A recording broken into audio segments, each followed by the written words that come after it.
Welcome to the Family Life Blended podcast. I'm Ron Deal. We help blended families and those who love them to pursue the relationships that matter most. And why do we do that? Well, because family is one of the most important ways we bring the kingdom to earth as it is in heaven. When I started doing step family ministry over 30 years ago, one of the things I did not anticipate was helping people process their childhoods. Initially, I was just trying to help couples navigate their family integration process. But what has also happened is that many adults who grew up in a complex family started thinking back, unpacking the many transitions of their life and recognizing how those moments and new relationships and old and grief and sadness and how all of that shaped who they are today. So what we started doing as a result of that realization is we started talking to adult children of blended families to hear their stories, to help them process life and to help you in the process. Because you, the listener or the viewer, you get to put yourself in the shoes of your children or in your stepchildren, maybe even your step-grandchildren, as I'm talking with my guest today. If you understand this person's life, you might understand their life a little bit better, the kids' lives in your world, and maybe, just maybe, you can help them manage their world a little better. Now, if you've followed this podcast for a while, you know periodically we come back to this theme, this conversation with a different person. We call it Growing Up Blended. That's the focus of today's conversation. If this is your first Growing Up Blended conversation and you get something out of it, well, let me encourage you to just kind of flip back through all of our other episodes because there's a number of them. I think there's just wonderful nuggets of truth and insight in every one of these conversations. So there's plenty more for you to listen to. Let me encourage you to do that. Before we jump in, I do want to remind you that Blended and Blessed, our annual live stream for couples and step families, is happening Saturday, April 27th, 2024. We're going to be live in McKinney, Texas. That's in the Dallas-Fort Worth area. If you're within driving distance, come be with us. We'd love to have you in the live audience. But of course, you can attend from anywhere in the world. It is a live stream, and you can join thousands of other people and couples just like you from around the world. Go to blendedandblessed.com to learn more, blendedandblessed.com. Again, the show notes will get you connected with a link directly to that page. We'd love to have you join us. And your church can host that event for others in your church or community for less than $100. Yep, you heard me right. Less than $100. We would love to have you do that. Scott Kedersha is, well, he's a friend of mine, and he's a good friend. He's a marriage pastor at Harris Creek Baptist Church in Waco, Texas. He's authored a couple of books for premarital couples. One of them is called Ready or Not, and it's spelled K-N-O-T. You see what he did there? That's really good. And his follow-up book just came out not long ago, The Ready or Not Prayer Guide. He's also one of the co-hosts of the popular marriage podcast, More Than Roommates. And he contributed to our last summit on step family ministry in the fall of 2023. He and his wife have 4 sons. You can learn more at scottkedersha.com. My goodness, Scott, so good to have you with me. Thanks for being here, buddy. Good to be here with you, Ron. I appreciate you so much and grateful for all the work you do. Yeah. You're a good friend. It's good to be with friends. Yeah, thank you. We are like-minded. The more I spend time with you, the more I know you're one of my peeps. Yes, for sure. We have the same passion. Speaking of passions, I know one of the reasons you're a marriage pastor is because you want to help children grow up with healthy families. You want them to have a healthy experience of marriage, and you want them to have a healthy model of marriage when it comes time for them to start looking for life partners. Did you have a good model for marriage when you were growing up? Yeah, that's a great question, and I am so passionate about it. It's what I get to give my life to, is helping others, and then I hope most importantly, really modeling that at home. And I really didn't have that growing up, so I grew up in New Jersey, and then the Northeast, and my mom's name is Diane. She's amazing. Still living and actually coming to visit us in Texas in a couple of weeks. Can't wait to see her. She's short, 4'11" and a half, and is just the most joyful fun human being. And she's married to Dennis, my dad, and my dad died. Dennis died when I was young. So when I was 4 years old, he had a massive, massive heart attack, and it turns out he had something called it's a coarctation of the aorta. The aorta wasn't working right, and so caused all these problems in his heart. And he's out shoveling one day in the Northeast because it snows all the time there, and just had this massive heart attack, and really was in the hospital in and out for the next 2 years, and then passed away. He was 39 years old when he died. Man. And I was 6. One little brother who's 2.5 years younger than me. And so my brother Chris and I grew up in a single-parent family home for a few years with my mom. And man, those were tough years for her. Really, really tough for her to lose her husband, who she loved so much, and trying to raise us as 2 boys in a home without a dad, trying to just pay the bills, get by, figure out how to work and provide, and take care of us. And so I really grew up largely from the ages of 4 to 10 without a dad in the home, even though they were, my dad was still around for a few years. It was really from the age of 4 through 10 that we were essentially a dadless home because my dad was in the hospital and then passed. Yeah. Hey, so I know it's hard sometimes, but I mean, what do you remember during those years, 4 to 10? For you and your brother, for you and your mom, just your family, what was a normal day like?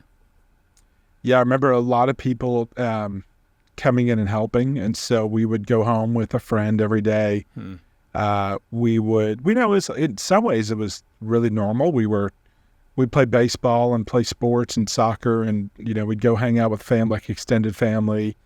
I know there were times that we would go spend time with my aunt and uncle, which probably gave my mom a little break from just the challenges. I definitely remember being different than a lot of people around me who had a mom and a dad. And I didn't have a relationship with Jesus. So they were, I knew I was angry. I didn't know who I was angry at. What else? I know it was sad and hard for my mom. She was so young. She was 33 when my dad passed away. And so how did grief get handled? I mean, so you remember seeing your mom sad. Do you remember feeling that way? Your brother, did you guys talk about dad once he had passed away? Or, I mean, how'd that go? Yeah, such a good question. The way that emotions were handled is, my mom would say, never let anyone see you cry. And so I remember, 2 things. One was people saying, you're now the man of the household, and so you're responsible for the home. And, I'd like 6 years old and 7-year-olds, and there was no ill intent in that. Yeah. But just having this weight and responsibility on me, and then mom telling me, don't let people see you cry. Don't let people see weakness, which I'm like a highly emotional human being. If they're Enneagram scale, I'm a 4. In our marriage, I'm the drama queen. I'm up and down. I cry. I've got these high highs and low lows. And I think I was always like that. And so to have to suppress some of that, we didn't really talk about it. There was no grief counseling, no one to come in and talk to us about it. It was just kind of like, hey, life moves on. We still have school and baseball and bills to pay, and life kind of happens and goes on. And so we never really processed it all. I'm sitting here, got my family therapist hat on, and when mom says, okay, here's the rule for how to do grief, never let them see you cry, she's also telling you how she wants to handle her pain. B, she's telling you, don't let me see you cry. Inadvertently, that's isolating, I would think. Isolating you guys from one another and from grieving forward together. I think what it led to was a lack of depth in our relationship of talking about things that really matter. And, I love deep relationships and deep conversations, and, and I want to know what's going on with people. I've been a marriage pastor for 17 years. And so I'm used to digging deep with people and love going deep myself. And so when I look back on my life growing up, I think my mom did the absolute best that she could. I have no frustration, resentment. It was just I'd say superficial on the way that we communicated about life. And again, I don't blame her. I think she's just trying to get by and figure out how do we pay the bills and get kids to school and sign all the forms and do all the things. And so it was not a malicious thing, but we just never had a depth to our relationship. Yeah, just a quick observation for the viewer and listener.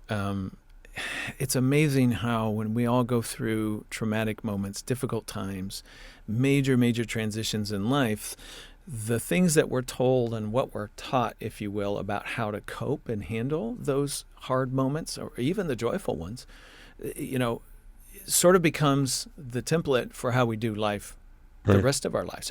Lots of us as adults can go, you know what? And I still don't have those kind of depth conversations with my mom because we just didn't back then. And even though it's a different subject now and I'm 40 or whatever the age is, I still don't feel like I can make those sorts of connections with that person. I don't know that that's necessarily the case for you, but here's what I'm saying to parents and step-parents. To parents, you're going, yeah, I was a part of that process for my children or with my children, or maybe the way my former spouse helped my kids through a difficult time or didn't help them through a difficult time has really influenced who they are when they're with me. And for you step-parents, like, wow, this is insight into why those kids are certain ways, why they don't open up when they're sad, or why there's some rules, if you will, in the background that they're still abiding by. And that's what they know. And so sometimes we got to slow down instead of getting irritated with them and tell them, why are you doing it this way? Or, back up and go, when did you learn that this is the way you handle things like this? When did you, and what did that look like in the beginning? Do you remember when that first starting for you? And those sorts of probing questions sometimes help people open up, help kids open up, help you gain insight into the backstory so that you can actually, I get it now. Now I see what that is about for you. And that just helps you connect to things that sometimes seem like they're a mystery for you. I'm wondering, Scott, even as I was rambling there, did anything connect for you? Well, sure. I think the way that I grew up, because of what we lacked in this depth and processing, I think it's so much of what I've lacked that it's actually what I crave now as an adult. And so, I try to almost like I'm making up for what I was missing for so long in my life. And so I didn't reproduce it in my life now. In fact, I probably went the other way, like a 180-degree turn of wanting to go deep, and I don't want to be superficial. I think there's too much going on in life and too many opportunities for deep relationship. And so it's probably affected the way that but probably my kids at times would be like, I wish you were a little more superficial. Like, why, why do you ask so many questions? Back off. Yes. I'm not going to talk to you about my, what girls I like or what I'm looking at, or I'm not going to process my sin with you. I think I so desire that because I lacked it that it's probably, I probably reacted the complete opposite way. Oh, man, great observation. Just I can relate to that, too. I mean, we tend to either go in the direction of things we liked about our family and relationships, or we punt and go a totally different direction because we didn't like it. And so, it's just another one of those factors that's at play, even in our lives today for all of us, no matter what the backstory is. Okay, so let's pick up the backstory. So around 10, did something change? Yeah, so probably, it's a great question. I don't remember how old I was, but I bet I was probably 9 or 10, probably 9. And all of a sudden this guy starts showing up at our house. And he was, his name is Bob. He actually just passed away probably 6 years ago. But my mom started hanging out with Bob and Robert, if you will. And he was a sporting goods rep. He worked as a middleman between a sporting goods company and a manufacturer's and sporting goods store.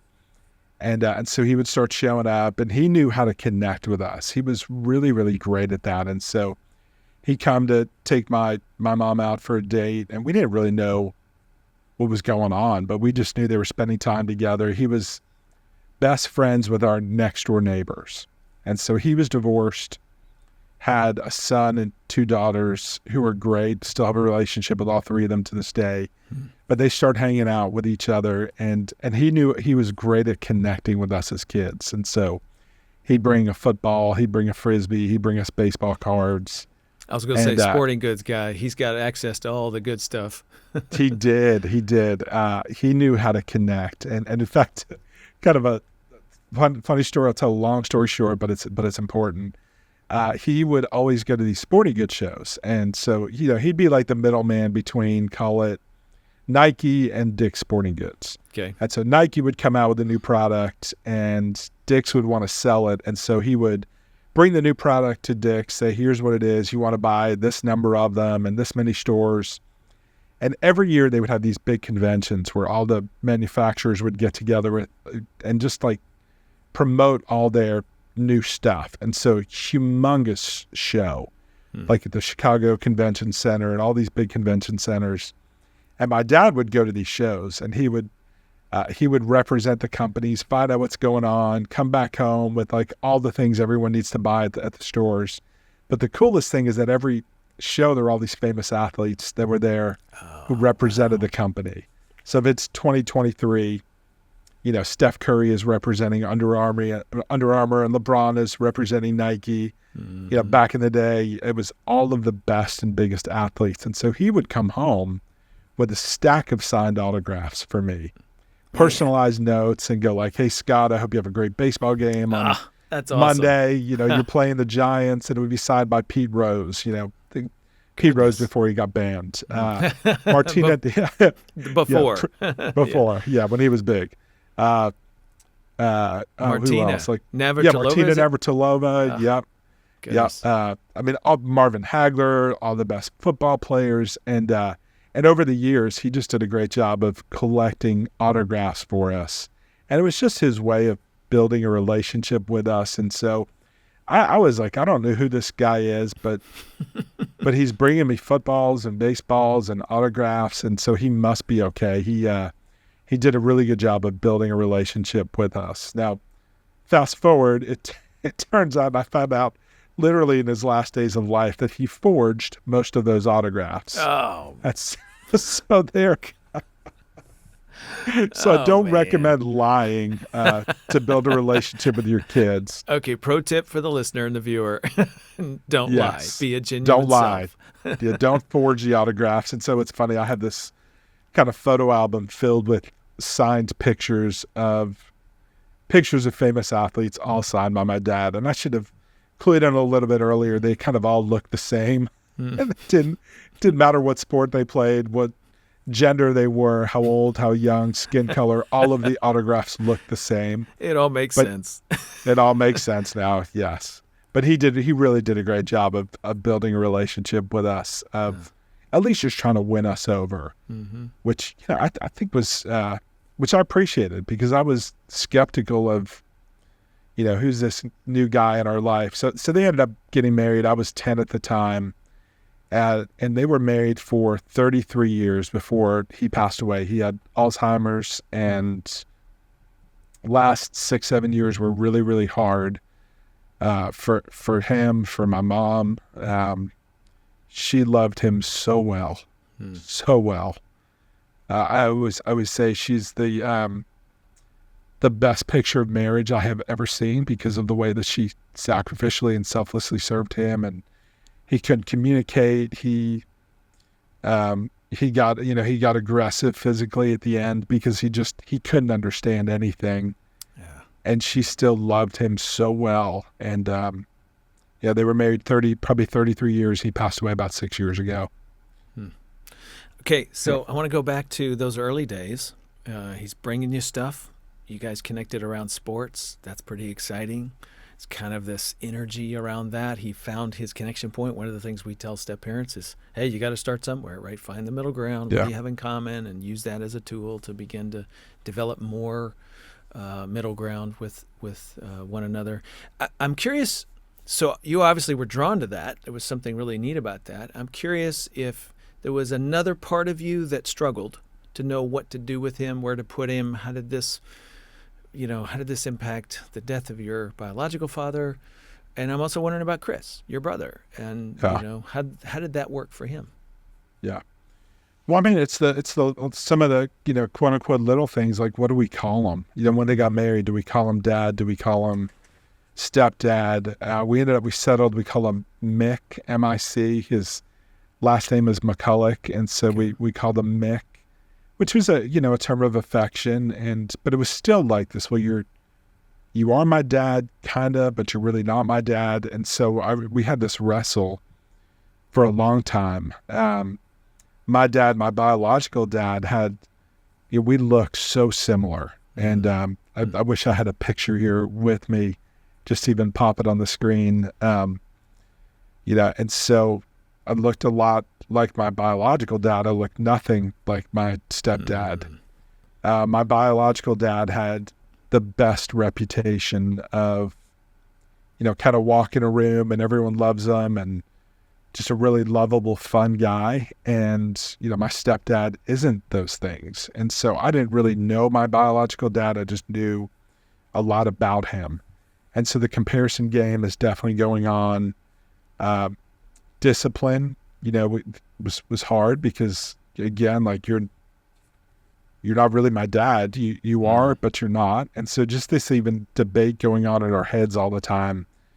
And I know my brother felt very similar of like, how do we respond rightly to him? We do want to respect him. We do want to respect my mom, but he's not our dad. And these are all the things running through our head at the time that I could still recall now, 30 plus years later 40 years later, almost, of the debate that ran through our head. Let's just sort of settle on affection as a topic and authority. So like him, discipline. So what did you do with it? I mean, just sort of walk us through that, because I think that inner debate that kids have, that you had, is very, very common and really to be expected by every parent and step-parent who's listening or watching right now. They should expect this out of children and stepchildren. And so just tell us the journey that you went on. Like, what did you do with it? How'd you make sense of it? Where did you ultimately find some peace about it? And what helped? Good question. Hard to remember some of it, just because it is so long ago. Right. I remember one thing that he did really well that I appreciate looking back now is he made sure that we treated our mom well. And so most of the times I got disciplined were when I would snap back at my mom or him, but much where he was so protective of her, which I really appreciated. Looking back, I probably didn't appreciate it at the time. It seemed like I would receive punishment from my mom more quickly than I would from him, just because of the biological relationship. He inconvenienced us, so there was some resentment that would come from, like, we didn't get to spend time with, I'd call it my family, which would be my dad's family. And so we're split between my dad's biological family, my mom's family, and then now his family. And I didn't like splitting time. I wanted to just spend time with my biological dad's family. And so that always led to some frustration. My biological dad had one sister, and we spent so much time with them. And then over the years, that time decreased because we were now split between three families. We never had a great close bond in our relationship with my stepdad. And so it was hard to accept discipline from him when I didn't feel like we had much affection or relationship. Like I said, we connected over sports, but the other thing I think this is relevant is I found porn at that time. First time I found porn was when I was 7 or 8 years old. Wow. And then really was full on addicted by the time I was 11 or 12. And so I had all of this, didn't become a follower of Christ till I was 24, but I still knew there was something wrong with what I was doing. And so found porn, started living out everything I found, whether it was magazines, videos. And so nobody ever had the talk with me. Nobody told me it was wrong. Nobody did the birds and bees. I knew it was wrong, but we never had that conversation. didn't have any guidance, and so that was isolating, I would imagine, for you. You kind of knew this wasn't right. You had some shame about it. Is that the right word?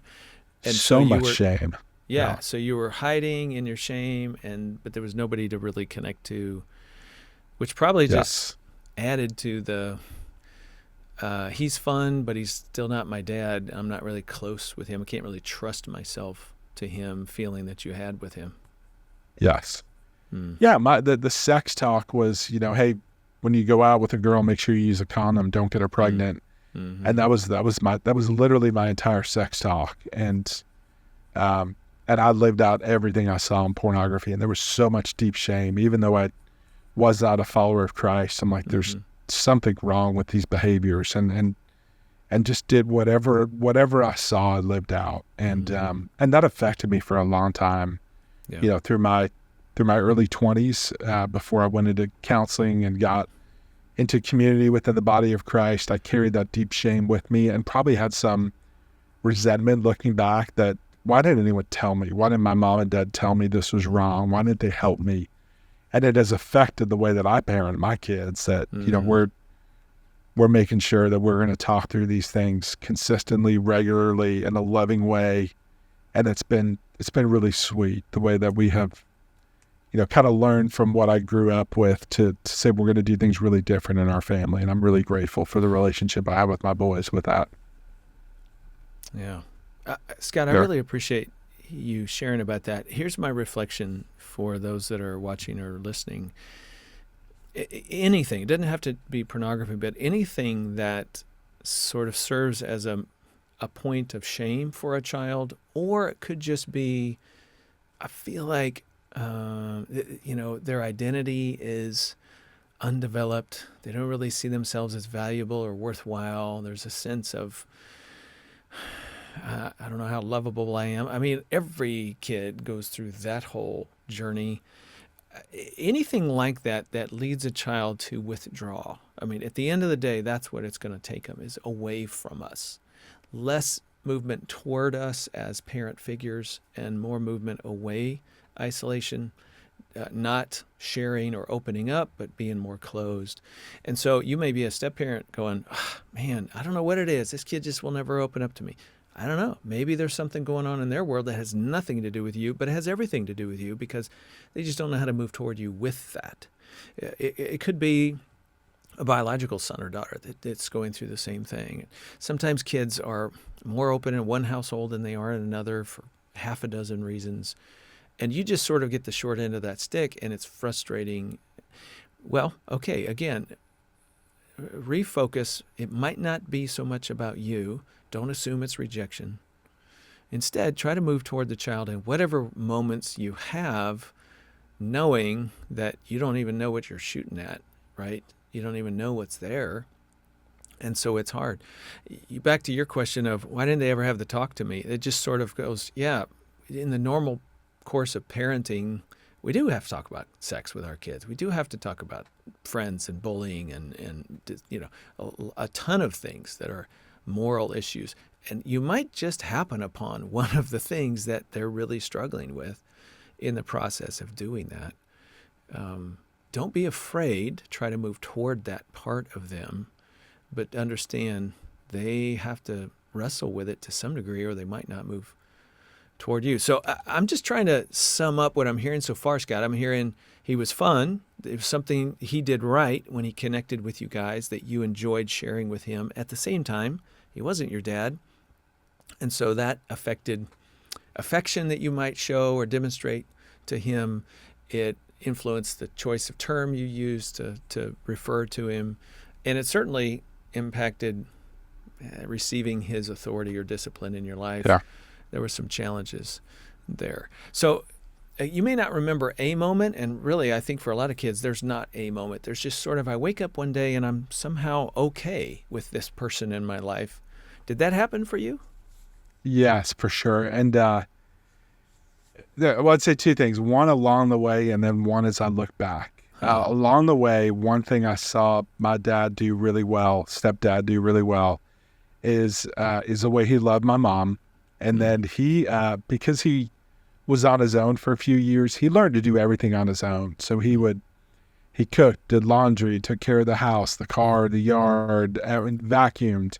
There was no job that was beneath him. There was no job that was a woman's job. There was no job that was for her to do and not for me to do. He did everything.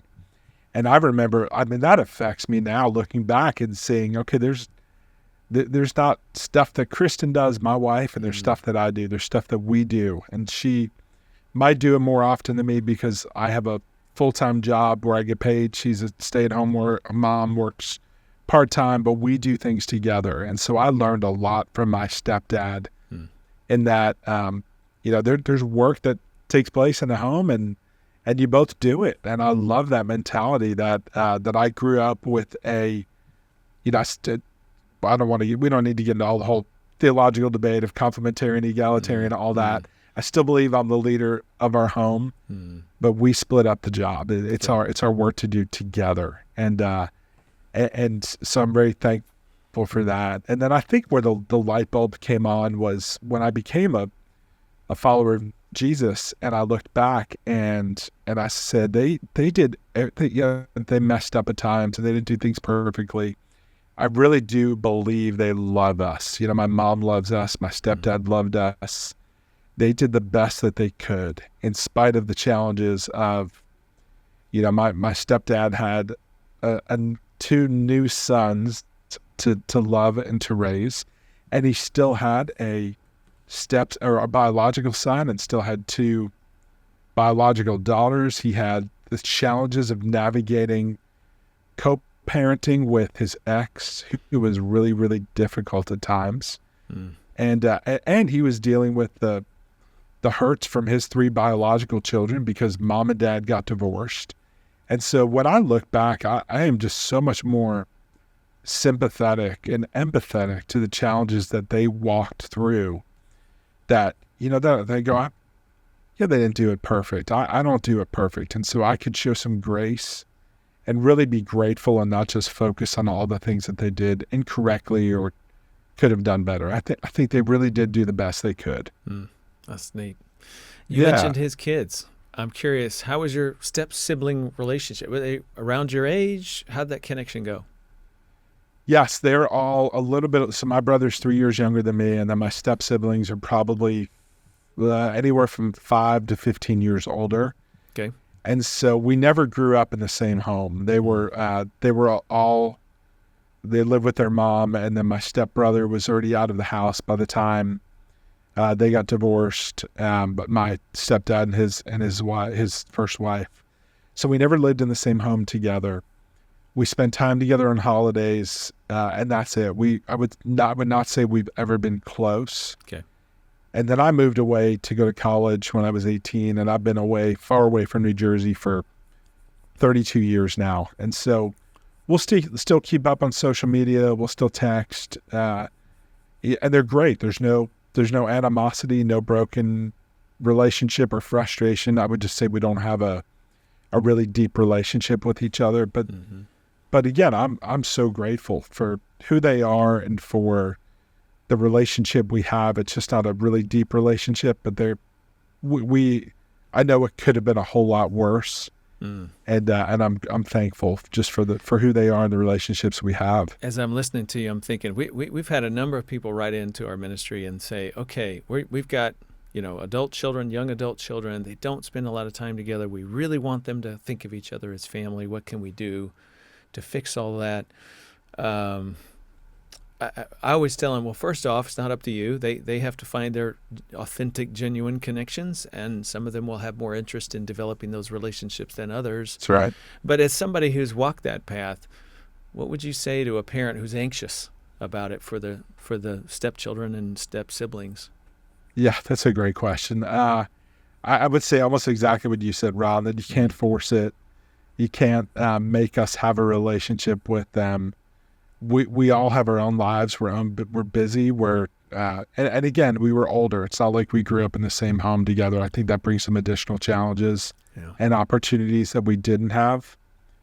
And I really am okay with the level of relationship we have. thousands of miles apart, it would be difficult to maintain a really strong relationship. And so I don't have any heartache over that. And every family is going to be different on what the dynamics look like, how much time they get together. But That's right. I know they definitely could not force it to happen, especially given where we all live geographically now. Yeah, man, that's it. I just would echo that for that anxious parent and just say, look, I get it. Of course, you want that relationship to be strong for all the kids, but recognize that's more your need than it is their need.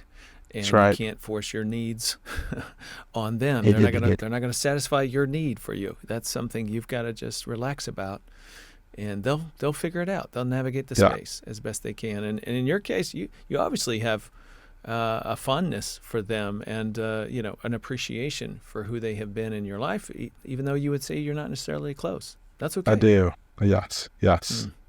Okay, so Scott, looking back, sorry about the loss of your biological father. Sorry about the loss of Bob. I mean, they both seem to have significant influence, especially over time with Bob in your life. And there's things about you that are different because of him. And, that just speaks to the role he's played in your life. Just look back over the process, Do you have any thoughts that just sort of wrap it up for you or sum it up? Or, what would you say about that journey? Yeah, so I'd just say a couple things. It's a deep question. I really do believe and trust in the sovereignty of God. And so I believe that, my father passing away at a young age, my mom remarrying my stepdad, us moving to Pennsylvania, which led to, again, long story short here, led to me meeting somebody who went to Wake Forest University in North Carolina, and me going to school for undergrad at Wake. When I was in school at undergrad at Wake, met a guy when I volunteered at a hospital who shared the gospel with me. And so I met Will through my time at Wake, and would that all have happened if I grew up in a home where mom and dad were still married for the rest of their lives? And God can do whatever he wants to do. He would have brought somebody in at any point. That's right. But the dots are connected now as I look back, and and there were some really hard moments along the way. There's my one memory of my biological dad is we went to go see Spider-Man, and so we didn't go see him, like, not the movie. We went to some park, and there was a guy dressed up as Spider-Man. Wow. And I every time I see Spider-Man, I still cry to this day. Wow. Because it makes me think of him. Not every time, but there's it's hard for me to separate the two of them. And so there were hard things.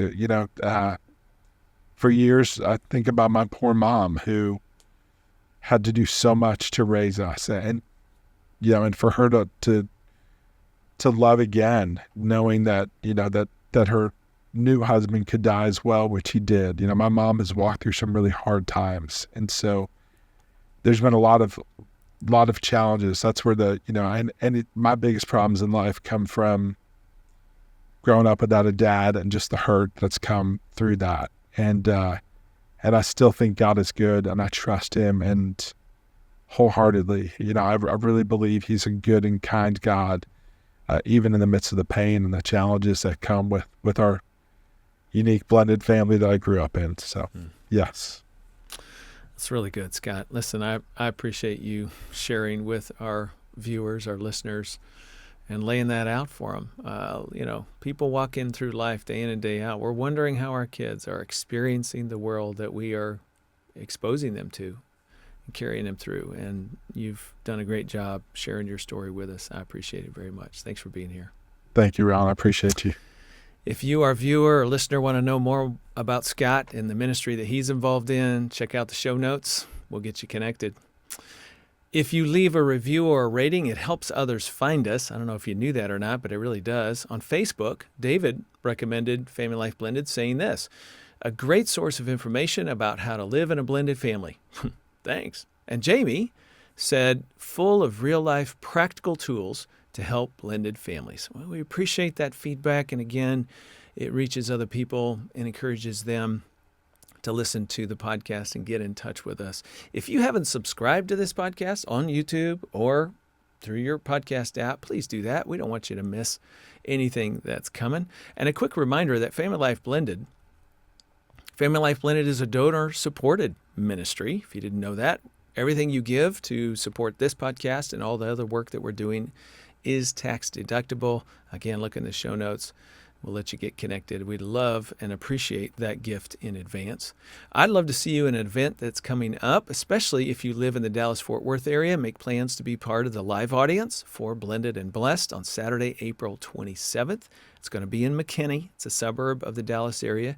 And for all of you who don't live in the DFW area, you and your church can host this annual live stream for blended family couples for just $99. So get it on your calendar. Check the show notes for more information. Okay, next time on Family Life Blended, women's ministry leader and author Rachel Faulkner Brown was widowed twice before age 30. We're going to talk with her and her husband Rod about their blended family journey. That's next time on Family Life Blended. I'm Ron Deal. Thanks for listening. And thank you to our production team and donors who make this podcast possible. Family Life Blended is part of the Family Life Podcast Network, helping you pursue the relationships that matter most.